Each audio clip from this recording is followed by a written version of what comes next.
ओम शांति।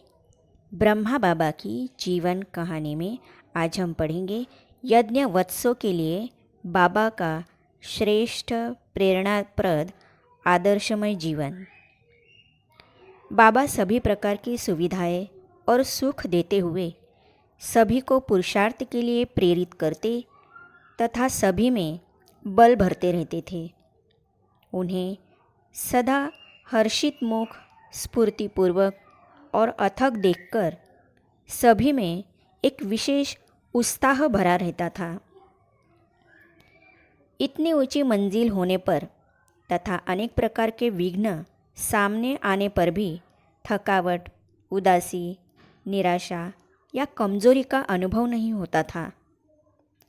बाबा सखा रूप में मन का हाल लेकर साथ में खेल कूद कर स्वयं को भी यज्ञवत्सों का एक सहपाठी बताकर सभी के लिए सदा एक प्रेरणा का स्रोत बने रहते हैं। यद्यपि वे शारीरिक दृष्टिकोण से वृद्ध थे, परंतु वे वृद्ध दिखाई नहीं देते थे। उनमें युवकों से भी अधिक कर्मशीलता तथा स्फूर्ति थी।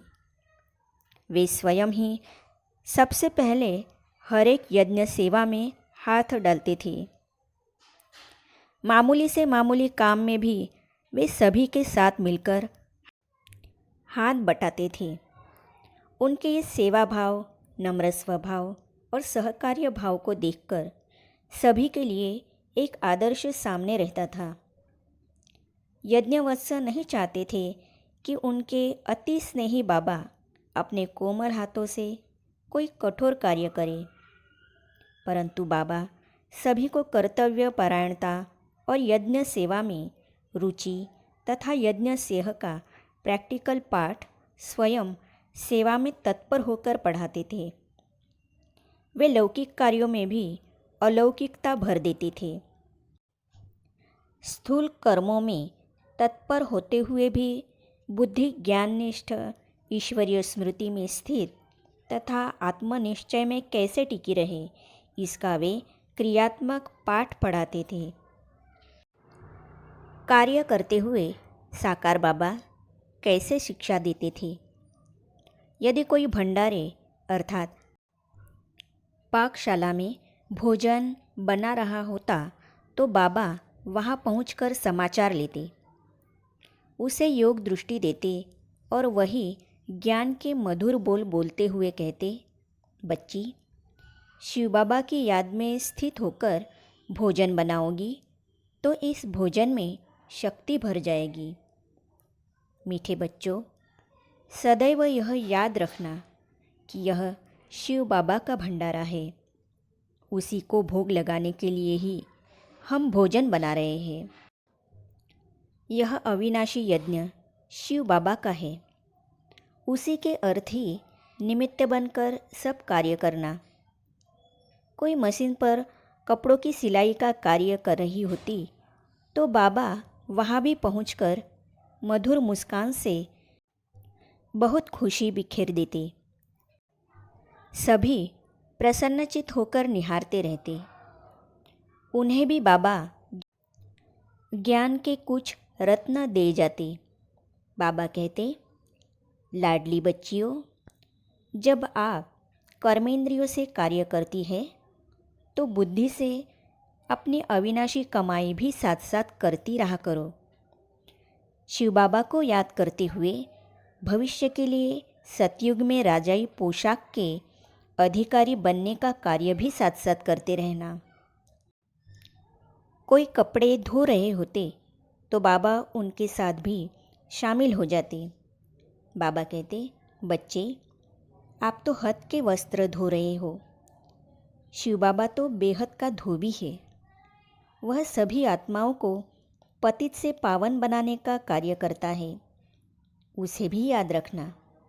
बच्चे, आत्मा को भी साथ साथ धोते रहना। यज्ञ सेवा का महात्म्य।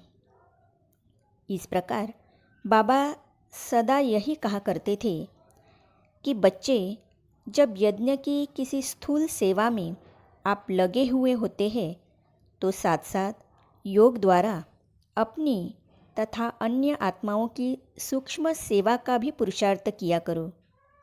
मीठे बच्चे, यज्ञ सेवा ही सर्वोत्तम सेवा है। इस ईश्वरीय सेवा का अवसर किसी विरले भाग्यशाली को ही मिलता है। आप बहुत ही खुशनसीब हो। आप लक्की स्टार हो।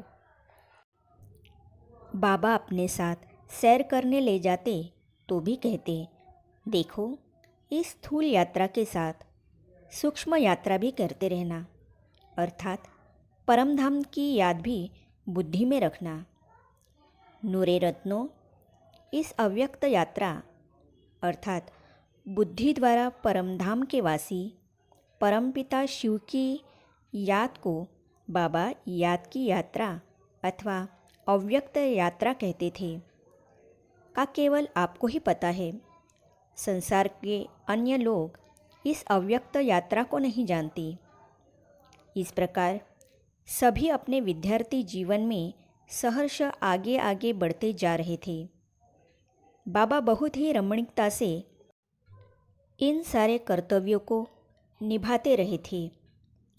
तब बाबा ने एक नया आदेश दिया जो कि बहुत ही महत्वपूर्ण था। ज्ञान, त्याग और योग द्वारा जीवन पवित्र बनाने के बाद शिव बाबा ने जनता की आध्यात्मिक सेवार्थ जो आदेश दिया उसके बारे में हम आगे पढ़ेंगे।